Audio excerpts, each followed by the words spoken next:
फिर कहने लगे कि अपने रब से ये और पूछ दो कि उसका रंग कैसा हो। मूसा ने कहा, वो कहता है कि पीले रंग की गाय होनी चाहिए जिसका रंग ऐसा चटकीला हो कि देखने वालों का मन प्रसन्न हो जाए। फिर बोले, अपने रब से साफ साफ पूछकर बताओ कैसी गाय चाहिए, हमें उसके निर्धारण में संदेह हो गया है। अल्लाह ने चाहा तो हम उसका पता पा लेंगे। मूसा ने जवाब दिया, अल्लाह कहता है कि वो ऐसी गाय है जिससे सेवा कार्य नहीं लिया जाता, न जमीन जोतती है न पानी खींचती है, भली चंगी और बेदाग है।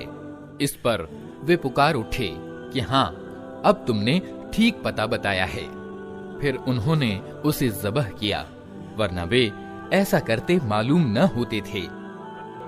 और तुम्हें याद है वो घटना जब तुमने एक व्यक्ति की जान ली थी, फिर उसके बारे में झगड़ने लगे और एक दूसरे पर कत्ल का इल्जाम थोपने लगे थे। और अल्लाह ने फैसला कर लिया था कि जो कुछ तुम छिपाते हो उसे खोल कर रख देगा।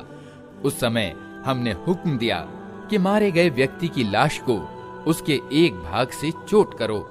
देखो, इस प्रकार अल्लाह मुर्दों को जीवन दान देता है और तुम्हें अपनी निशानियां दिखाता है ताकि तुम समझो।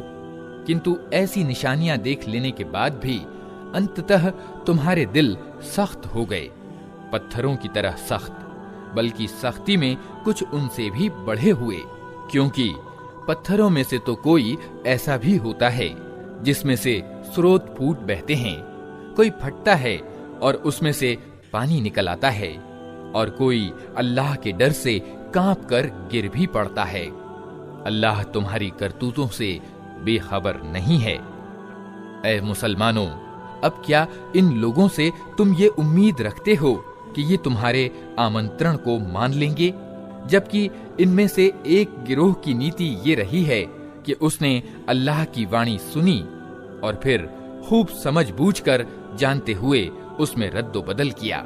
ये अल्लाह के रसूल मुहम्मद सल्लल्लाहु अलैहि वसल्लम पर ईमान लाने वालों से मिलते हैं तो कहते हैं कि हम भी उन्हें मानते हैं, और जब आपस में एक दूसरे से एकांत में बातचीत होती है तो कहते हैं कि मूर्ख हो गए हो।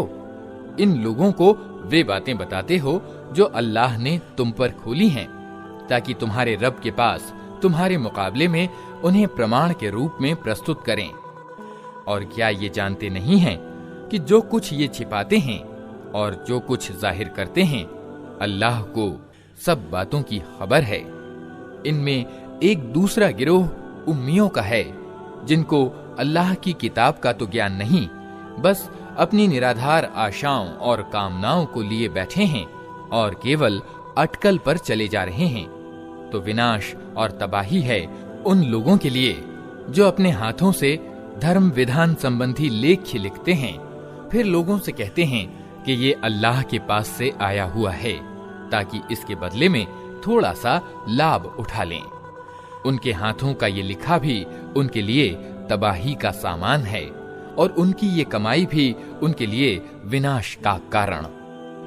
वे कहते हैं कि नरक की आग हमें हरगिज छूने वाली नहीं, सिवाय इसके कि कुछ थोड़े दिनों की सजा मिल जाए तो मिल जाए।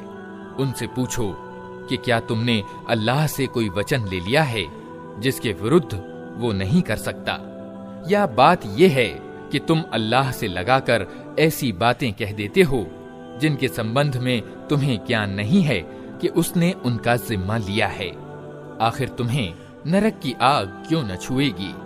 जो भी बुराई कमाएगा और अपनी गलतकारी के चक्कर में पड़ा रहेगा, वो जहन्नमी अर्थात नरक में जाने वाला है और नरक ही में वो हमेशा रहेगा। और जो लोग ईमान लाएंगे और अच्छे कर्म करेंगे, वही जन्नती अर्थात स्वर्ग वाले हैं और जन्नत में वे हमेशा रहेंगे। याद करो, इस्राएल की संतान से हमने पक्का वचन लिया था कि अल्लाह के सिवा किसी की बंदगी न करना, माँ बाप के साथ, नातेदारों के साथ, अनाथों और दीन दुखियों के साथ अच्छा व्यवहार करना, लोगों से भली बात कहना, नमाज कायम करना और ज़कात देना, मगर थोड़े लोगों के सिवा तुम सब इस वचन से फिर गए और अब तक फिरे हुए हो। फिर तनिक याद करो, हमने तुमसे पक्का वचन लिया था कि आपस में एक दूसरे का खून न बहाना और न एक दूसरे को घर से बेघर करना। तुमने इसको स्वीकार किया था, तुम खुद इस पर गवाह हो।